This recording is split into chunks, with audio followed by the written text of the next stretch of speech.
Isang pinagpalang araw sa inyong lahat. Tayo po'y magninilay sa salita ng Diyos, ang pinagmumulan ng awa at tawa ng ating buhay, ang salitawa. Usapang buhay na walang hanggan po ang ating ebanghelyo ngayon. Kaya po sa ating ebanghelyo ngayon, narinig natin ang mga Saduseyo. Sila ay grupo ng mga maharlika o mayayaman na hindi po naniniwala sa buhay na walang hanggan. Sila ay concerned sa kanilang posisyon, sa kanilang imahe, sa kanilang kapangyarihan o titulo sa lipunan. Ang kanilang pananampalataya ay nakabase lamang sa unang 5 libro ng banal na kasulatan, ng Pentateuch or the first 5 books of the Bible. At sa 5 unang libro ng Biblia, hindi pa dito tinatalakay ang buhay na walang hanggan. Kaya po hindi sila naniniwala o ayaw nilang paniwalaan itong itinuturo ng ating Panginoong Hesukristo patungkol po sa buhay na walang hanggan. Kaya po sila ay sumubok na i-criticize, sinubok nilang siraan ang ating Panginoong Hesukristo gamit ang turo o batas ni Moses.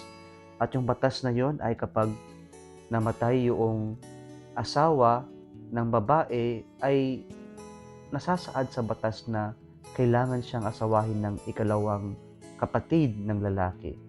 Ang purpose nito ay para may pagpatuloy yung pangalan ng kapatid at manatili sa pamilya yung kanilang kayamanan o ari-arian.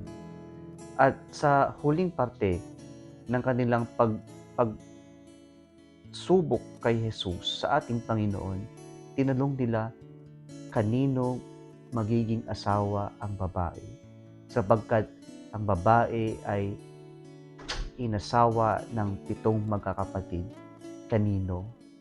Sinagot ni Jesus ang tanong ng mga Saduseyo at sabi niya, ginamit niya ang isa sa mga libro na pinaniwalaan ng mga Saduseyo.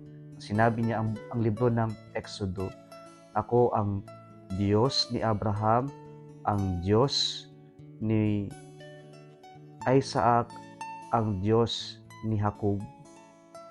At sinabi dito ni Jesus, I am, ibig sabihin nun, ang Diyos ay ang Diyos ng mga buhay at walang pwedeng makapaglayo sa atin sa Panginoon, sa ating relasyon o makasira sa relasyon natin sa Diyos maski ang katotohanan ng kamatayan. Ang Diyos ay mananatiling Diyos natin at ang Diyos ay ang Diyos ng mga buhay. Ibig sabihin ito na kapag sa kamatayan ay mayroong buhay sapagkat ang Diyos natin ay ang Diyos ng mga buhay. Pangalawa, sinagot ito ng ating Panginoong Hesukristo nang sinabi niya na doon sa buhay na walang hanggan, wala nang label, wala nang asawa, kapatid, o kaya naman kung ano-ano mang relationship o labels na mayroon tayo. Lahat ay pantay-pantay, lahat ay magkakapatid sa buhay na walang hanggan.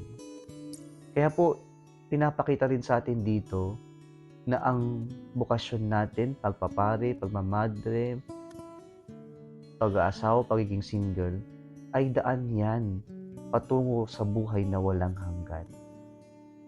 At dito po, sa buhay na walang hanggan, lahat ng labels, lahat ng titles dito sa ibabaw ng mundo ay mawawala.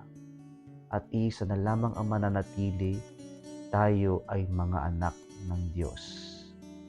At sana po, ito yung pagtuunan natin ng pansin, na inihahanda natin ang ating sarili na maging mga tunay na anak ng Diyos. At yan lang sana ang maging identity at label natin. Huwag tayong masyadong mag-focus sa mga labels natin na kumbaga magiging mayabang tayo, kumbaga magiging hambog tayo nang dahil sa ganitong pinag-aralan mo, ganitong nakamit mo, ganito yung titulong nakuha mo, natapos mo, ito yung posisyon mo, lahat ng mga yan mawawala. At ang mananatili lamang sa buhay ng walang hanggan ay tayo ay mga anak ng Diyos. Nawa dito tayo mag-focus at dito natin ihanda ang ating sarili. Muli isang pinagpalang araw sa inyong lahat.